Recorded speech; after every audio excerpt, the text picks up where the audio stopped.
Hello! నమస్తే స్వాములందరికీ నమస్కారం అండి. స్వామియే శరణమయ్యప్ప, స్వామియే శరణమయ్యప్ప. యాక్చువల్లీ మా పీఠంలో ఒక 10 మంది స్వాములు మేము కార్తీక వనభోజనాలనేసి మేము పాడేరు బయలుదేరామండి.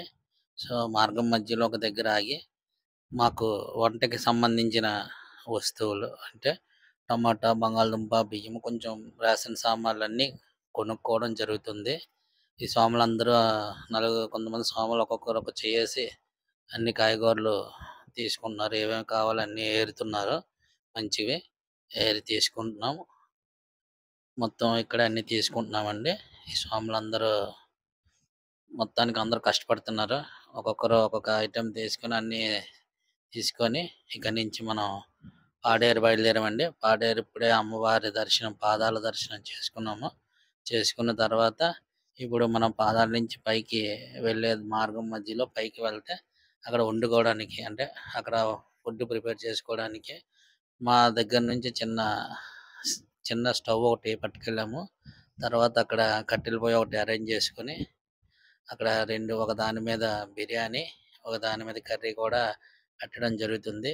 ఇప్పుడు ఏంటంటే మా గురుస్వామి గారు దగ్గరుండి పొయ్యి ఒకటి వెలిగిస్తున్నారు. స్వాములందరూ కలిపి కష్టపడి. అలాగే ఆదిశ్ స్వామి మొత్తం కాయగూరల కటింగ్ అన్నీ చేస్తున్నారు.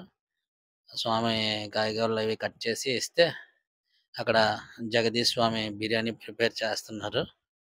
ఆయన బిర్యానీ ప్రిపేర్ చేస్తూ ఉంటే మేము కొంతమంది కూర్చున్నామండి. ఎందుకంటే అందరమే అక్కడే పని చేస్తూ ఉంటే ఎవరు ఏ పని అవ్వదు. సో, చేస్తున్నోళ్ళ దగ్గర ఉండడం కన్నా పక్కన ఉండడం మంచిది.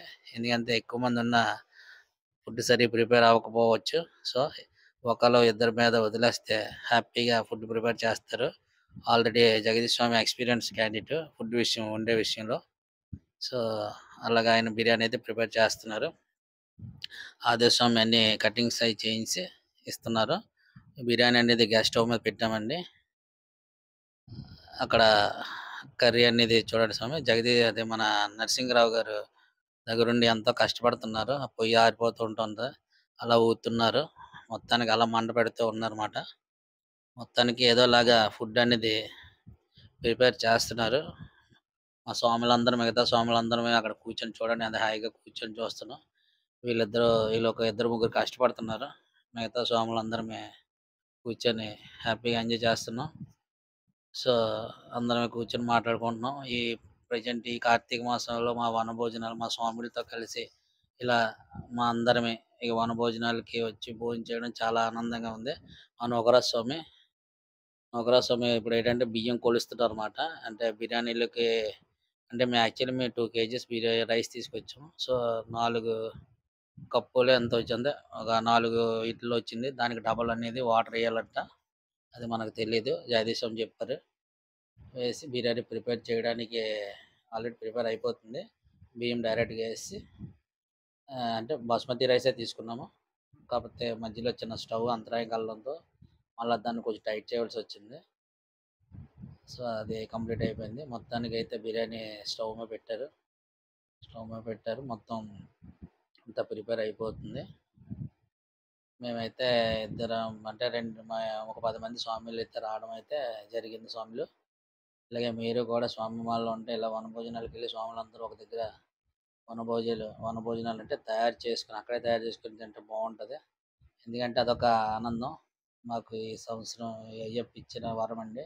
మేమందరు స్వాములు సరదాగా చక్కగా ఎళ్లి ఎంతో ఆహ్లాదకరంగా మేము ఎంజాయ్ చేసాము. స్వామి మాలలో రావడం ఇలా వనభోజనాల్లో ఫస్ట్ టైమ్ అండి మేమంతా ఇలా వచ్చి హ్యాపీగా ఎంజాయ్ చేయడం. సో, యాక్చువల్లీ అక్కడ ఏంటంటే రాళ్ళు ఎక్కువ ఉండడం వల్ల కాళ్ళు గుచ్చుకోవడం జరుగుతున్నాయి. అయినా పర్వాలేదు. స్వాములందరమే ఒక దగ్గర ఉన్నాం కాబట్టి ఆనందం వేరు. హ్యాపీగా మేమే ప్రిపేర్ చేసుకున్నాం ఫుడ్డు. మేమే ప్రిపేర్ చేసుకొని హ్యాపీగా ఎంజాయ్ చేస్తున్నాం. సో, మా స్వాములందరూ ఇదేంటంటే పక్కన చూసారండి అది కాఫీ తోటలు. అవన్నీ కాఫీ తోటలండి అవి. సో, ఫుడ్ ప్రిపేర్ అయిపోయింది. ఆల్రెడీ వడ్డించేశారు. అందరం అయితే భోంచేస్తున్నాం. చాలా వేడిగా ఉంది. కాకపోతే ఏంటంటే మాకు కొంచెం టైం ఎక్కువైపోవడం వల్ల త్వరగా కానిచ్చాం. ఇక నుంచి మళ్ళా మేము పాడేరు నుంచి మళ్ళా వైజాగ్ రావాలి.